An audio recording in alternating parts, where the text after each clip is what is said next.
amma ba'du. Pertama-tama, marilah kita panjatkan rasa puja dan puji syukur kita kehadirat Allah Subhanahu wa Ta'ala yang telah memberikan kita berbagai macam nikmat, diantaranya nikmat iman, Islam, dan kesehatan. Sehingga pada hari ini kita dapat berkumpul di tempat yang insya Allah penuh dengan barokah. Kedua kalinya, tak lupa kita haturkan sholawat berangkaikan salam atas junjungan alam Nabi besar kita Nabi Muhammad Sallallahu Alaihi Wasallam yang telah membawa kita dari alam kegelapan menuju alam yang terang benderang, dengan kata lain minaz zulumati ilan nur. Baiklah, pada kesempatan kali ini saya akan menceritakan sirah nabawiyah baginda Nabi Muhammad Sallallahu Alaihi Wasallam. Seperti yang kita ketahui, Nabi Muhammad Sallallahu Alaihi Wasallam lahir pada hari Senin 12 Rabiul Awal, terjadi pada saat peristiwa pasukan gajah yang menyerang Ka'bah.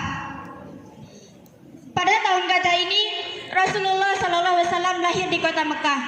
Rasulullah SAW lahir dalam keadaan yatim. Beliau ditinggal ayahnya ketika beliau masih berada dalam kandungan. Nabi Muhammad SAW dididik dan dibesarkan oleh seorang ibu yang mulia, yaitu Aminah.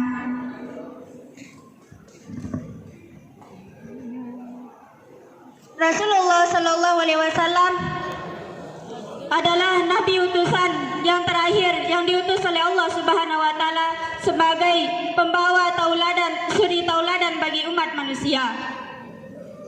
Rasulullah Shallallahu Alaihi Wasallam disusui oleh Halimatus Sa'diyah. Halimatus Sa'diyah adalah wanita yang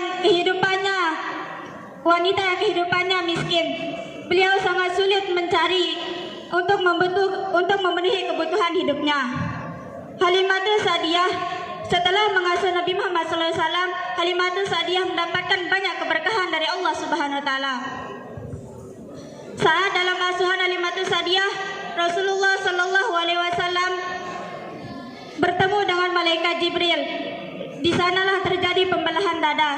Nabi Muhammad SAW dibersihkan hatinya. Setelah mengetahui hal itu, Halimatus Sa'diyah merasa sangat ketakutan. Akhirnya Halimatus Sa'diyah membawa Nabi Muhammad SAW pulang ke ibunya. Selang beberapa tahun, Nabi Muhammad SAW kehilangan ibunda tercintanya ketika ibundanya pulang berziarah dari makam ayahnya. Setelah peninggalan ibundanya, Nabi Muhammad SAW diambil asuh oleh kakeknya yang bernama Abdul Muthalib. Setelah 2 tahun bersama kakeknya, Nabi Muhammad SAW harus rela ditinggal kakeknya karena kakeknya sudah pergi meninggalkannya. Nabi Muhammad SAW diambil asuh dan dibesarkan oleh pamannya, yaitu Abdul Muthalib. Abdul Muthalib adalah paman yang kehidupannya sangat miskin. Dia tidak bisa memenuhi kebutuhan hidupnya. Namun karena dia memiliki jiwa yang dermawan, dia sering berbagi kepada masyarakat dan kepada sesamanya. Setelah diambil asuh oleh pamannya, di sanalah Nabi Muhammad SAW mengetahui dan diajak mengembala dan berternak serta berniaga.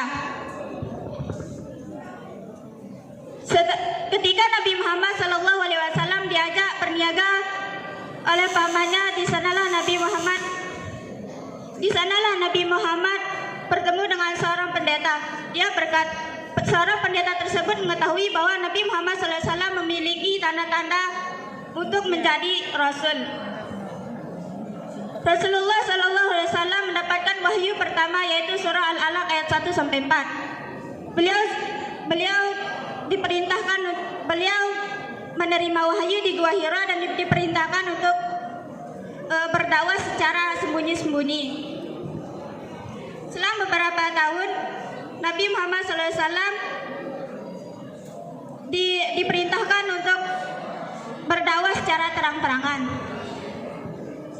Mungkin hanya ini yang dapat saya sampaikan, kurang dan lebihnya saya mohon maaf. Assalamualaikum warahmatullahi wabarakatuh.